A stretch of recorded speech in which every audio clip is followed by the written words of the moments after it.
मुसलमान हो गए। पहला चुनाव व्यवस्थाओं के खिलाफ स्पीच, भाषण, बड़े बड़े वादे, बेरोजगारी हटा दूंगा, आतंकवाद समाप्त कर दूंगा, महंगाई कम कर दूंगा, 2 करोड़ लोगों को रोजाना रोजगार दूंगा, किसान की आमदनी दुगुनी कर दूंगा, मातृशक्ति को सशक्तिकरण करने का काम कर दूंगा। और उसमें एक वादा यह भी था कि हमारी विदेश नीति को मजबूत बनाने का काम करेंगे, आर्थिक नीति को ठीक करने का काम करेंगे और पाकिस्तान को लाल आंख दिखाने का काम करेंगे। ये देश के प्रधानमंत्री ने हमसे वादा किया था, इस देश से वादा किया था। मैं पूछना चाहता हूं देश के प्रधानमंत्री जी को कि आप जो 10 वादे, 20 वादे, 25 वादे, जितने आपने प्रमुख वादे जो मैंने 10-5 गिनाए, आपने एक वादा पूरा किया हो तो बता दीजिए। आज महंगाई देश में किस कदर हावी है आप और हम सब जानते हैं। पेट्रोल डीजल का क्या भाव है। इस देश का प्रधानमंत्री अगर अपने श्रीमुख से ये कहे कि 2023 में दिसंबर में अगर राजस्थान में मेरी सरकार बनती है तो ये डबल इंजन की सरकार हरियाणा के बराबर पेट्रोल का भाव कर देगी। कहा था नहीं कहा? आप बताओ, हो गया क्या? 10-11 रुपए आज भी हरियाणा और हमारे पेट्रोल के भाव में। जिस देश के प्रधानमंत्री ने अपने 2 बार भाषण में, अजमेर में और जयपुर में, ईआरसीपी राष्ट्रीय परियोजना घोषित कर दूंगा और ईआरसीपी जो वसुंधरा जी ने बनाई वो ईआरसीपी लागू करूंगा और जब राष्ट्रीय परियोजना होगी तो 90% पैसा केंद्र की सरकार का मिलेगा। मैं पूछना चाहता हूं मोदी जी, आपके इस ईआरसीपी के वादे का क्या हुआ? दोनों वादे बहुत महत्वपूर्ण थे। किसान की आमदनी दुगुनी करने की बात की। जब पहली बार देश के प्रधानमंत्री मोदी जी बने तो उन्होंने सर्वसम्मति से लोकसभा और राज्यसभा में पारित कानून, भूमि अधिग्रहण का कानून को परिवर्तित कर बड़े बड़े उद्योगपति सेठों को जमीन देने के लिए परिवर्तन करने का षड्यंत्र रचा। देश का किसान उठ खड़ा हुआ। राहुल गांधी जी के नेतृत्व में, आपको पता होगा, दिल्ली में रैली हुई और वो कानून परिवर्तित नहीं हुआ। जब दोबारा देश के प्रधानमंत्री मोदी जी बने तो 3 काले कानून, जिन कानूनों की किसी किसान ने कभी भी कोई मांग नहीं की, किसी लोकसभा में किसी एक भी सांसद ने मांग नहीं की, राज्यसभा में किसी राज्यसभा के सदस्य ने मांग नहीं की, देश के किसी भी स्टेट में किसी विधानसभा ने प्रस्ताव पारित करके मांग नहीं की। बड़े बड़े उद्योगपतियों को खेती और किसान की उपज के ऊपर कब्जा कराने के लिए 3 काले कानून लेकर के आए। 15 महीने तक किसान खून के आंसू रोते रहे। मोदी जी ने तनिक भी परवाह नहीं की, कांटे बिछा दिए, दिल्ली नहीं जाने दिया। आतंकवादी, चोर, लुटेरे, पता नहीं क्या क्या उपमाएं दी, भ्रष्टाचारी, शराबी। देश के प्रधानमंत्री को शोभा देता है? देश के प्रधानमंत्री 15 महीने तक खून के आंसू किसानों को रुलाते रहे। सरकारें जब बनती हैं तो जनता बनाती है और जनता क्या चाहती है वो देश का प्रधानमंत्री हो चाहे किसी भी राज्य का मुख्यमंत्री हो, उसको वो काम करना पड़ता है। और अब की बार तो हद ही हो गई कि हम संविधान बदलेंगे। और संविधान में क्या है? संविधान में जो वो बदलना चाहते हैं, जो आरएसएस की सोच है, और मोहन भागवत जी बार बार कहते हैं कि ये आरक्षण खत्म होना चाहिए, एससी, एसटी और ओबीसी का आरक्षण खत्म होना चाहिए। और जब राहुल गांधी जी ने कहा आप तो आरक्षण खत्म करना चाहते हो मोदी जी, हम जातिगत जनगणना करवाएंगे, एससी, एसटी का आरक्षण उसकी जनसंख्या के अनुपात में बढ़ाने का काम करेंगे और ओबीसी को भी उसकी जनसंख्या के मुताबिक उसकी सत्ता में भागीदारी निश्चित करेंगे। वो देश का प्रधानमंत्री स्वर्गीय राजीव गांधी जी था जो पंचायती राज और नगर निकाय में आरक्षण देकर के इस दुनिया से चला गया। लेकिन आज भी हमारी माताएं बहनें 33% ओबीसी के लोग आज महापौर बनते हैं, आज पंचायती राज में प्रधान बनते हैं, नगर निकाय में चेयरमैन बनते हैं। ये किसकी देन है मोदी जी?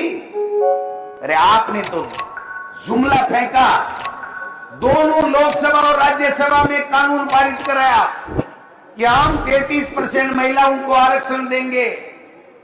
जो कांग्रेस ने पहले शुरू किया था, बहुमत के कारण से वो नहीं कर पाई, आपको हमने समर्थन दिया, कांग्रेस पार्टी पूरे विपक्ष ने समर्थन दिया और आपने वो कानून तो बना दिया, लेकिन वो कानून कब लागू होगा ये तारीख नहीं बताई है।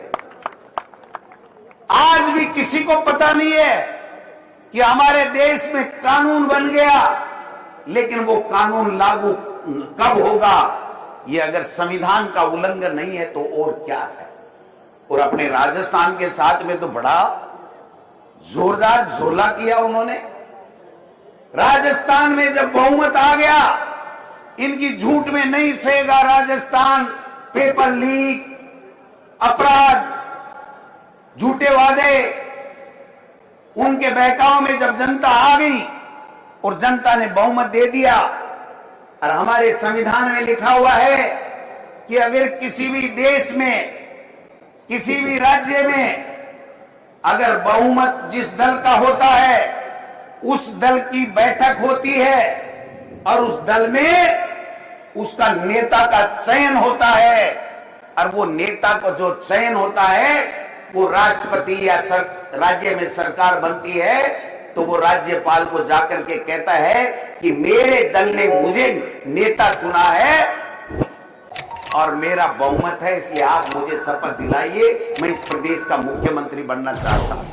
मैं पूछना चाहता हूं मीडिया के भाइयों से कि यहां पर राजस्थान के अंदर जब सरकार बन रही थी तो क्या भारतीय जनता पार्टी के विधायक दल की बैठक में सर्वसम्मति से क्या यह फैसला हुआ कि इस प्रदेश की बागडोर भजनलाल जी को सौंपी जाएगी?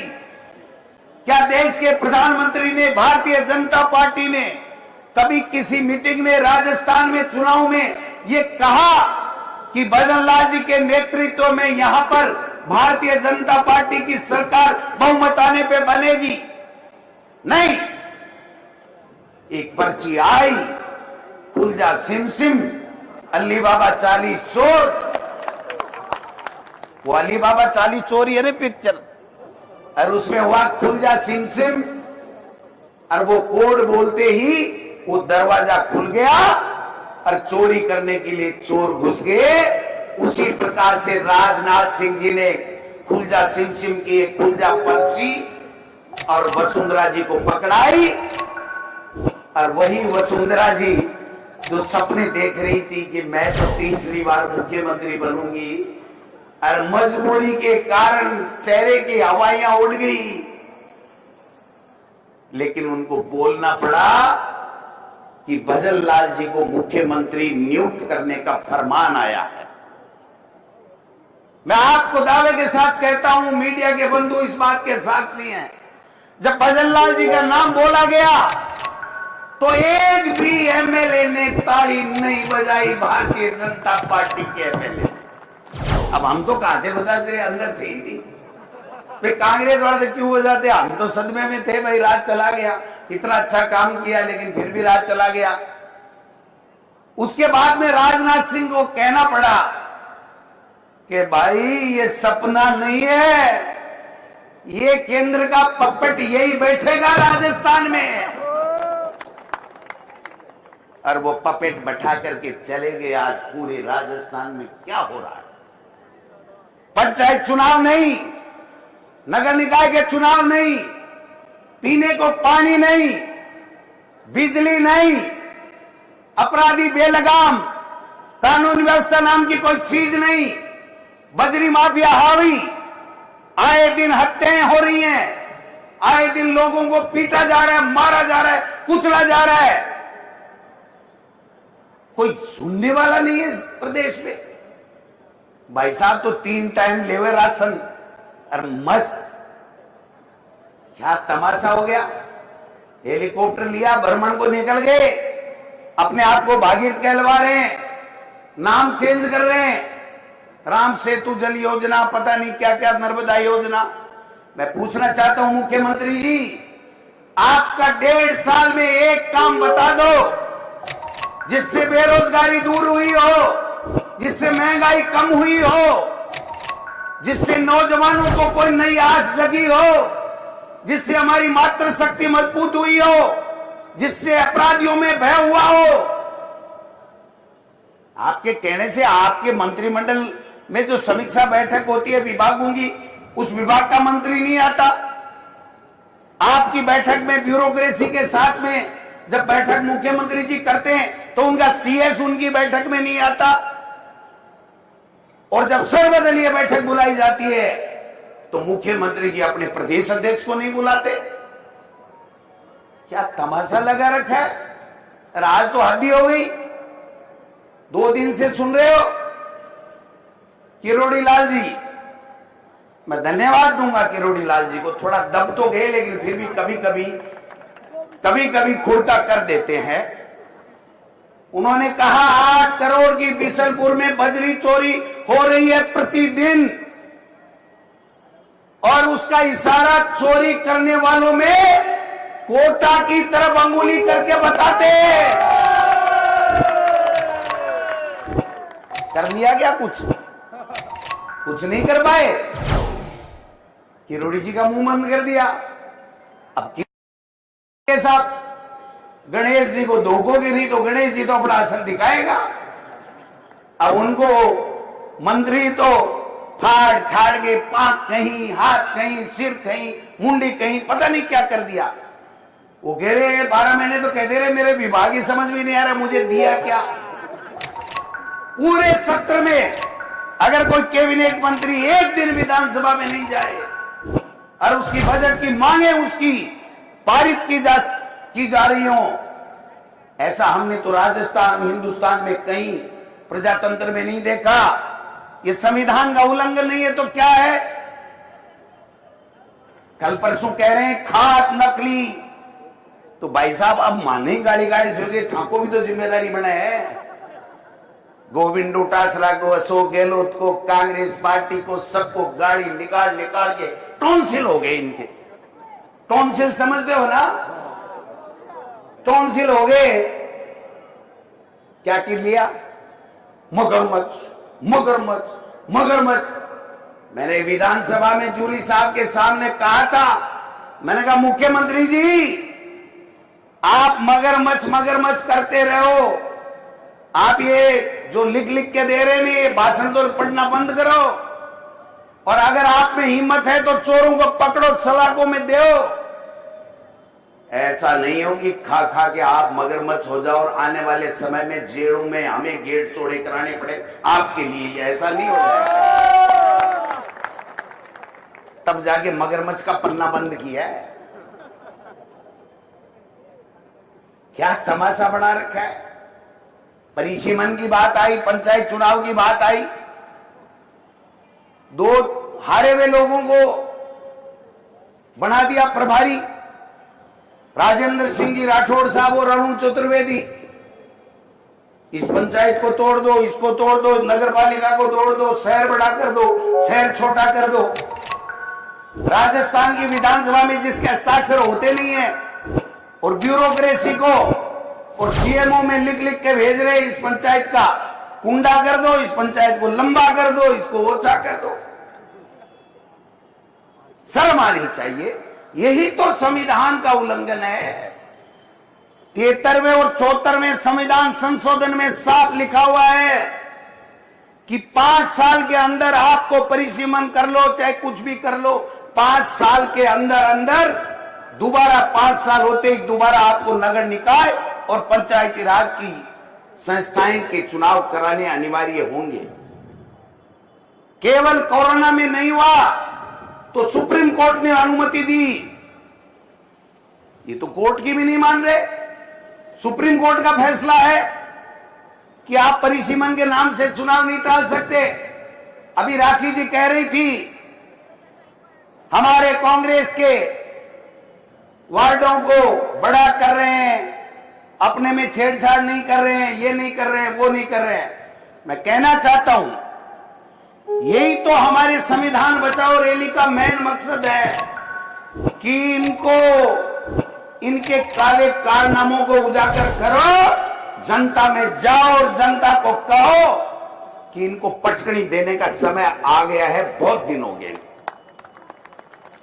कल परसों एक ओबीसी आयोग राजनीतिक वो क्या देने के लिए पंचायती राज और नगर निकाय में जब तक ये ओबीसी का सर्वे नहीं करा लेते तब तक ये आरक्षण नहीं दे सकते।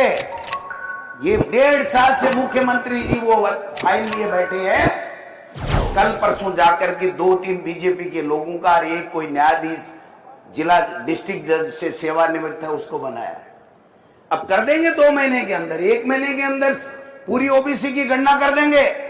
और अगर आप ओबीसी की गणना 2 महीने में कर दोगे तो फिर देश के प्रधानमंत्री मोदी जी 2 साल से राहुल गांधी और कांग्रेस की मांग को क्यों नहीं मान रहे थे और आप जनगणना क्यों नहीं करवा रहे हो? जातिगत जनगणना आपको क्यों करवानी पड़ी? वो राहुल गांधी है, शेर है, बब्बर शेर। और खड़गे साहब जिन्होंने कहा इस लोकसभा और राज्यसभा में हम कह रहे हैं मोदी को ये जनगणना जातिगत जनगणना करानी पड़ेगी और आज उसको मुंह से कहना पड़ा कि जातिगत जनगणना कराएंगे, लेकिन कब कराएंगे तारीख नहीं बताएंगे। अभी जूली साहब सही कह रहे थे, देश का प्रधानमंत्री इतना कमजोर हो सकता है हमने सपने में भी नहीं सोचा था। अमेरिका का राष्ट्रपति 10 बार कह चुका है मैंने सीज फायर कराया, कश्मीर समझौता मैं कराऊंगा, मैं मध्यस्थता करूंगा, मैंने व्यापार की धमकी देकर के कराया। देश का प्रधानमंत्री राष्ट्र के नाम संबोधन में एक शब्द नहीं बोलता। देश का प्रधानमंत्री चुनावी रैलियों में फालतू की बातें करता घूमता रहता है। हमने ऐसा कर दिया, आपने नहीं किया। ये सेना का पराक्रम और शौर्य है जिसके कारण से आपकी नाक बच गई, वरना ये ट्रंप आपकी नाक काट लेता। क्या तमाशा लगा रखा आपने? आपसे एक शब्द नहीं बोला जाता कि ट्रंप होते कौन हो तुम हमारी पंचायती करने वाले, दोबारा हिम्मत मत करना। अरे ये वही नरेंद्र मोदी है, देश का प्रधानमंत्री, जिसने इंडिया न्यूज या कौन से टीवी चैनल पे आपकी अदालत में बैठ करके कहा था ये लव लेटर लिखना बंद करो, ओबामा ओबामा कहना बंद करो और पाकिस्तान पे चढ़ाई कर दो और उनको उनकी औकात बता दो। अब कहां गए आप औकात बताने वाले? आपकी औकात तो ट्रंप बता रहा है। शर्म आ रही है हमको। और फिर कहते हैं कि संविधान को क्या खतरा है? संविधान को यही खतरा है कि आपने किसी राज्यों में किसी नेता को काम करने के लिए जिम्मेदारी नहीं दी, जो बिल्कुल अंगूठा लगाए कि दिन को दिन कह दे, रात को रात कह दे, चाहे वो दिन हो, लेकिन अगर दिल्ली से पर्ची आ जाए कि ये रात है तो भजनलाल जी बोलने का रात है, मोदी जी की पर्ची आएगी। आज तो नड्डा जी ने तो कमाल ही कर दिया, हमारी सारी शंकाएं दूर कर दी।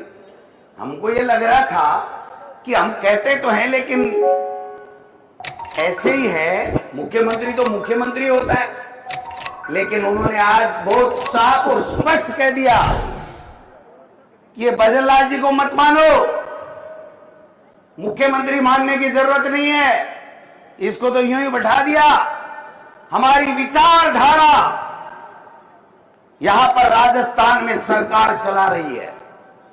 विचारधारा का मतलब या तो यह है कि देश के प्रधानमंत्री और दिल्ली से जो पर्ची आती है वो काम इस प्रदेश के मुखिया को, सरकार को करना पड़ता है, और या जो राजस्थान में भारतीय भवन से आरएसएस की पर्ची आती है वो इनकी असली विचारधारा है, इस बीजेपी की जननी है। उस विचारधारा से आप प्रदेश चलाना चाहते हो, भाई को भाई से लड़ाना चाहते हो, नफरत फैलाना चाहते हो, ये नहीं चलने देंगे। ये जूली साहब बैठे हैं ना, इन्होंने राजस्थान की विधानसभा में मंत्रियों की ऐसी रबड़ी बढ़ा दी, एक सवाल का जवाब नहीं दे सके। वो मेमना करता है नहीं, मैं करने लग गया।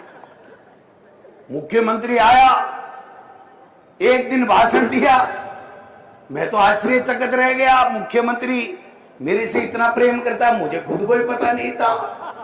डोटासरा जी कहां गए, डोटासरा जी कहां गए, डोटासरा जी वो गमछा कहां गया।